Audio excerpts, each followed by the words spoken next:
स्वतंत्रता दिवस मनाने के लिए हम सभी भारतवासी इस विवेकानंद कोचिंग सेंटर के प्रांगण में आए हुए सभी अतिथिगण, अभिभावक एवं सभी बच्चों को हमारी ओर से स्वतंत्रता दिवस की शुभकामनाएं। दोस्तों, आज ही के दिन 15 अगस्त 1947 को हमारा देश आजाद हुआ था।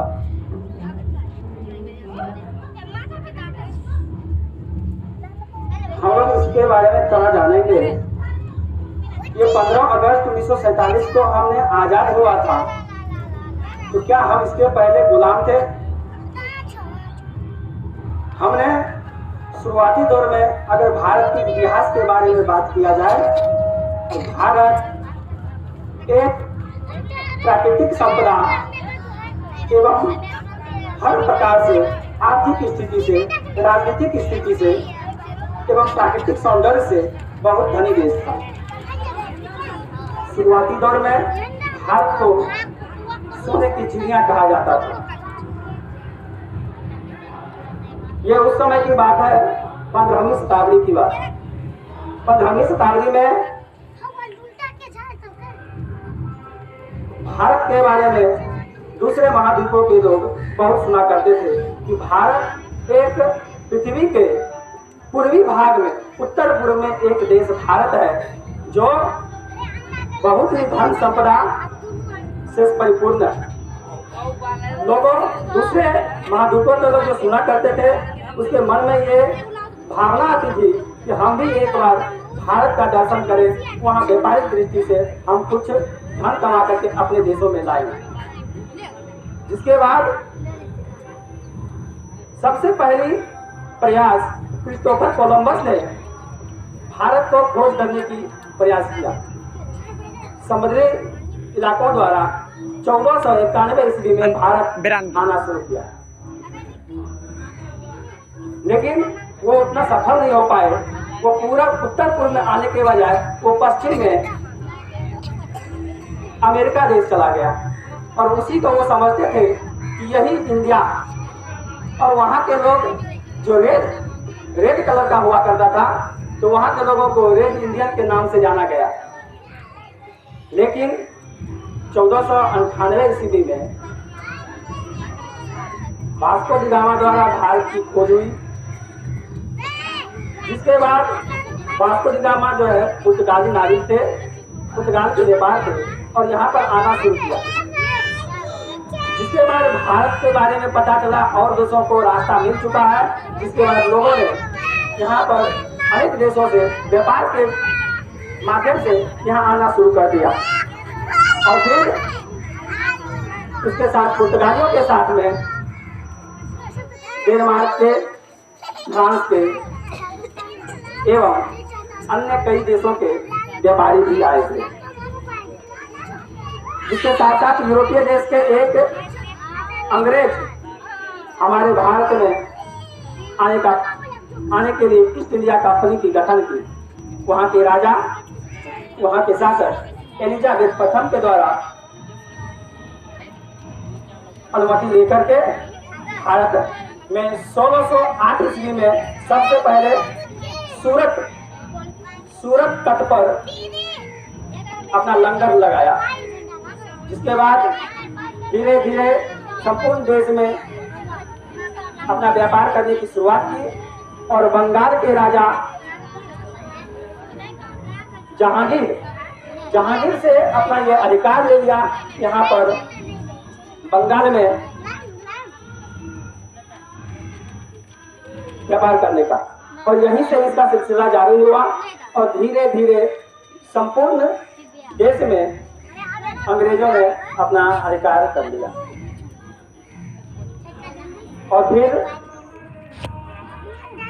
उस समय में उतनी जागरूकता नहीं थी कि कोई लोग उसका विरोध कर सके, और सहायक संधि वोट डालो शासन की नीति के द्वारा संपूर्ण भारत पर अपना अधिकार जमा लिया।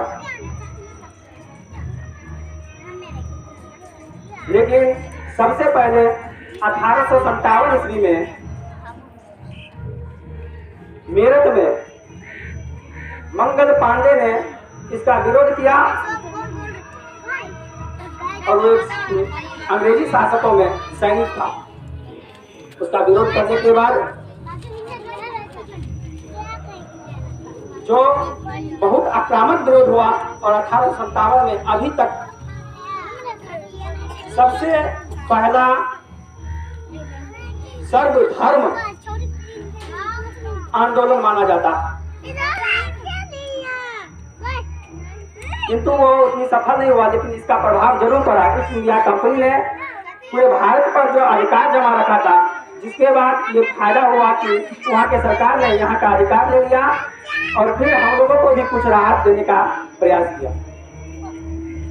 और फिर 1885 ईस्वी में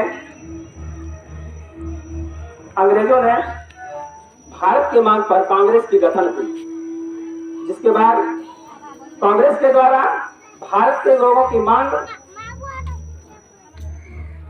मांगना शुरू किया और धीरे धीरे कई महान सपूत आए, जैसे में भगत सिंह, सुभाष चंद्र बोस, बटुकेश्वर दत्त, राजगुरु, महात्मा गांधी इत्यादि।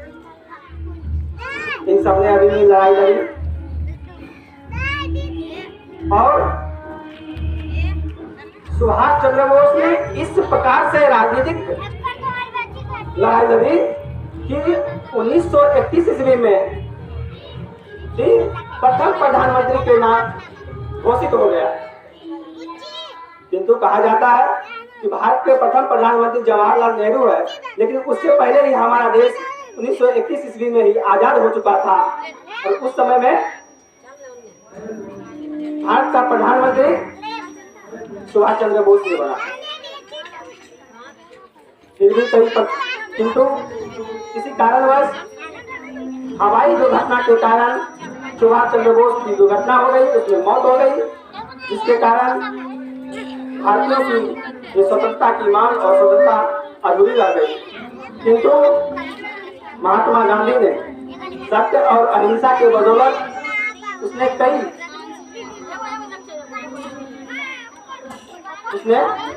आंदोलन छेड़े, जैसे सविनय अवज्ञा आंदोलन,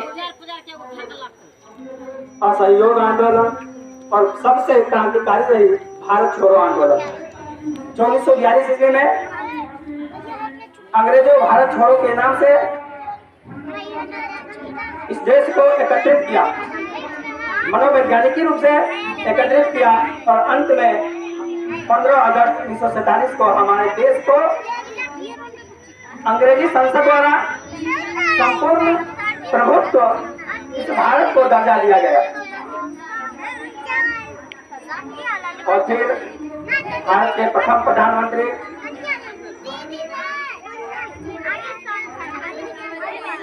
श्री जवाहरलाल नेहरू को बनाया गया और भारत के प्रथम गृह मंत्री सरदार वल्लभ भाई पटेल को बनाया गया। प्रधानमंत्री अम्बेडकर साहब को बनाया गया और शिक्षा मंत्री अबुल कलाम आजाद को बनाया गया। और फिर हमारी भारत की आर्थिक स्थिति चली आ रही है और किंतु हमारे देश को आजाद करने के बाद इसको दो भागों में बांटा गया और एक नया देश का जन्म हुआ, पाकिस्तान। और ये 14 अगस्त को ही ये तय हो गया था। इसलिए कल अभी के प्रधानमंत्री श्री नरेंद्र मोदी ने ये कहा है कि 14 अगस्त को हमने विभीषिका दिवस मनाएंगे और इस बंटवारे को ये दिल का दर्द है भारतीयों के और इस दर्द को कभी मिटाया नहीं जा सकता। पाकिस्तान ने हमारे भारत से जन्म लिया और आज ये पाकिस्तान हमारे भारत में ही आतंकवाद फैलाने का काम कर रहा है। किंतु 2014 के बाद प्रधानमंत्री श्री नरेंद्र मोदी आने के बाद इन सभी आतंकवादियों को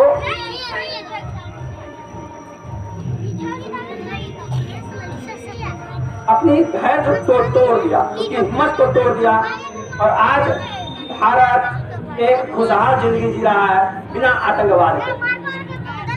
उसने कई हमले भी किए 2014 के पहले, और 14 अगस्त को हम लोग विभिन्न दिवस मनाएंगे और 15 अगस्त 1947 को हमारा देश आजाद हुआ था, इसलिए आज हम स्वतंत्रता दिवस के रूप में मनाते हैं। इसी बात को कहकर मैं अपनी बात को विराम देता हूँ।